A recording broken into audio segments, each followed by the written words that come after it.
Welcome back, fellow indie game fans. This episode is a continuation of our series of Shovel Knight, where we look at retro game mechanics and how modern game designers take those mechanics and evolve them to do new and interesting things while still keeping those retro roots. If you haven't seen the previous episode, you should go back and check that out, because we started a discussion there about the downward thrust mechanics that we see in DuckTales and Zelda 2, and how that impacted Shovel Knight.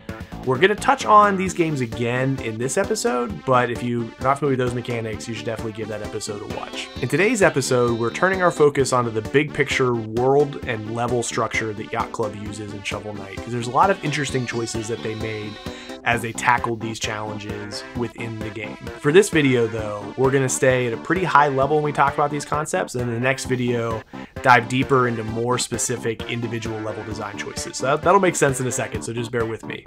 So starting with the overworld, we can immediately see a world structure that feels like Super Mario Bros. 3 or Super Mario World. In each of these games, levels are represented as nodes on a map, and the player moves between those nodes to select the level that they want to enter next. In Super Mario Bros. 3, there's also this wandering Hammer Brothers troupe that you encounter sometime, and Shovel Knight pays a little bit of an homage to that as well, as you can encounter traveling knights along the way in the overworld. Though the mechanics of the Shovel Knight overworld feel very similar to something like Super Mario Bros. 3, where it's different feels very deliberate on the part of Yacht Club, so I want to dive deeper into those choices.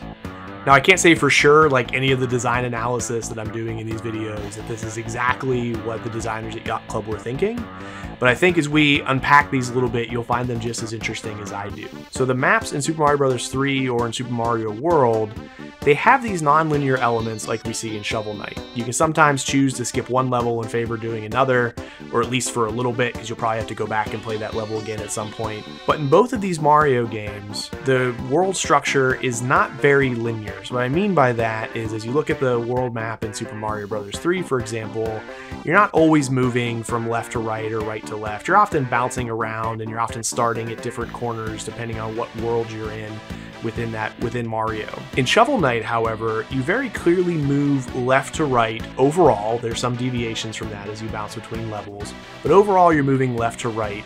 And that left to right dynamic is a really big visual indicator of your progress through this world. Now, like I said, it's not purely linear by any means, but this left to right dynamic helps you to visualize your progress, so you can see more easily that you're on this journey and that you're getting deeper and deeper into the game just by virtue of moving left to right.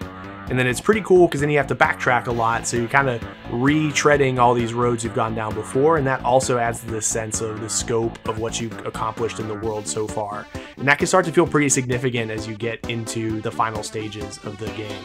This left to right movement idea is very much a classic platformer trope. It's very much something that we've seen in games for a very long time, where you start on the left side of the screen and the end of the level is somewhere off to the right. It's a very human way of organizing thought and structure, because it's also how we read, or how we read in most languages at least. So when you put that in a game, it's very intuitive for a player to understand that the farther right they go, the more progress they have made. And kind of translating that to the world map is an interesting way of communicating overall progress that we've not seen in a lot of retro games. We'll talk about some examples where that appears, but not in the same dynamic way that Shovel Knight has handled it. Now, though the world map is structured a bit differently in other retro titles, I'd argue also that this left to right structure was influenced by games like Super Castlevania 4 or Super Ghouls and Ghosts. These games use their big overworld view to capture the scope of the hero's journey and to represent several different kinds of settings that the player will eventually experience within these worlds. So when you are playing these games and you get that zoomed out view, you get this epic scale of what you're about to accomplish as a hero, or you get to see how much you've accomplished as a hero when you're looking at it later in the game. Now, I think that's a common theme in Shovel Knight design overall, because when we zoom in on the levels themselves and look at their overall structure, that left to right dynamic again is played upon in a new and interesting way.